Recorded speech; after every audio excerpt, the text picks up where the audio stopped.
በጣም እያስመሰልክ ነው። እሺ ላስመስል ተወጋኝ። እሺ የኔ ላስመስል ሳትሰዳደብ አውራኝ። ከማስተዋወቅ በፊት የነበረህን ነገር ንገረኝ። ከሷ ጋር ማውራት ከፈለክ ወይ ቁጭ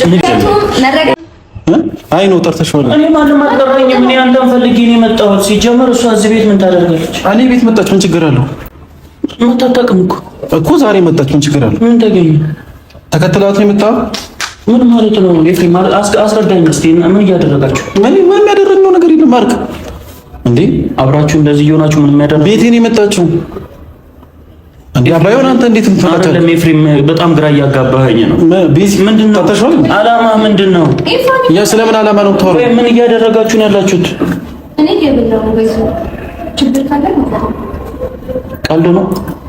ቀልድ ነው አይ ነው ምን ነው አይደለም። እዚህ ቤት ውስጥ ቆይ አይደለም አንተ ብቻ እንደምትኖር ነው ማለት? አሁንም ብቻዬን ነው እየኖርኩ ያለሁት እኮ። እሷ ምን ታደርጋለች እዚህ? ኧረ ሰፈራበት እግዚአብሔር ማለት ሰፈራበት ብጣ አይደለም ኤፍሬም፣ አትዝጋው። ችግር የለም ይበድበድ። የአብርሽና የሩታ ህይወት ለ4 ወር ወይም ለ5 ወር ሲጨቃጨቁበት የነበረ ትዳር ዛሬ ደግሞ ማርክ ቤት ዘንበል ብሏል። የማርኬ ትዳር ታዳ እየተረበሸ ያለው በማን ነው? በአቶ ኤፍሬም ነው። ኤፍሬም በነገራችን ላይ ጓደኛዬን ላስተዋውቅ ብለህ አንጥተህ ለሱ ሚስ ላርግልህ ስትለው ማርኬ መንቃት ነበረብህ። እንዴት ወንድ ልጅ አንጥቶ ለኔ ሰጠኝ ብለህ ማመን ነበረብህ። ሲጀመር ጥቅጥቅ ባለ ጨለማ እቤት ወስዶ ብርቱካን፣ ሙዝ፣ ምሬንዳ ሲያጠጣት ልብህ ትንሽ እንኳን አይጠር። በለው አጋጨው በደንብ አድርገህ ልኩ አስገባው እንጂ ምን ሆነ ነው? ወይኔ ማርኬ እንዴት ትደፈራለህ? ተደፍረሃል እኮ በቃ ተደፍረሃል። አብርሃም ጀግናው እኮ ሴት ልጅ እያሯሯጠ እንጂ ሚስቱን አያስበላም። አንተ ግን ሚስትህን ልታስበላት ነው። እውነቴን ነው የምልህ።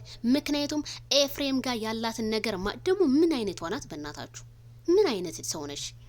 እንዴት ይሄንን የመሰለ ማርኬን ፍቅረኛሽን እንዴት ታሳጨዋለሽ? ምን ቸገረ? ምን ሄደሽ የማታውቂበት ቤት ምን ልታረጊ ሄድሽ? እስኪ ቤተሰቦች ኦዲየንስ እስኪ ፍረዱ። ምን ልታረጊ ሄደች?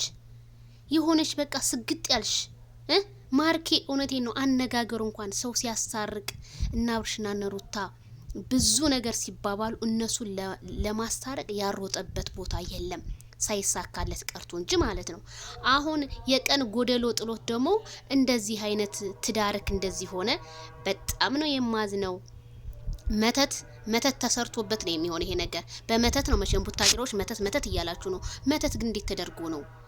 መተት ተደርጎብህ እንዳይሆን አንተ በቃ ጠርጥር፣ ዝም አትበል፣ መጠርጠር አለብህ ማለት ነው። በጣም ነው የሚያሳዝነው። ዜድዬ ማርኬ ምናምን ለምትሉኝ በጣም አዝኛለሁኝ። በዛ ላይ ደግሞ ዜድዬ በጣም ነው የምናደንቅሽ፣ ማትቀየሪ ላላችሁኝ አመሰግናለሁኝ። ክበሩልኝ። ምክንያቱም እኔ ዩቲዩበርስቶን ክሮስ በሁሉም ነው የምሰራው፣ አስተያየት የምሰጠው ማለት ነው። ነጭዋን ስለምናገር ብዙ ሰዎች ሊያብዱ ይችላሉ፣ ግን መልካም ማበድ ብለናል። ካበደ ሰው ጋር እኛ አናብድም። ሰው መጥፎ ነገር ሲናገር እኛ ምላሻችን መልካም ነገር ነው እና ሼር አድርጉ ማለት ነው። አንዳንድ ምቀኞች ሪፖርት እያደረጉት ነው ቻናሌን ማለት ነው። ሼር አድርጉ። መቼም አታርጉም ትወርቃላችሁ እንጂ እጃችን ላይ ነው የሚጥላችሁ ደግሞ ፈጣሪ እና በጣም ነው የሚገርመው፣ በጣም ነው የሚያሳዝነው። ኤፋዬ ከነሱ ህይወት ካልወጣህ እኛም አንፋታህም። ከሰው ህይወት ውጣ እንዴ! ዛሬ እንዴት ነቃህ?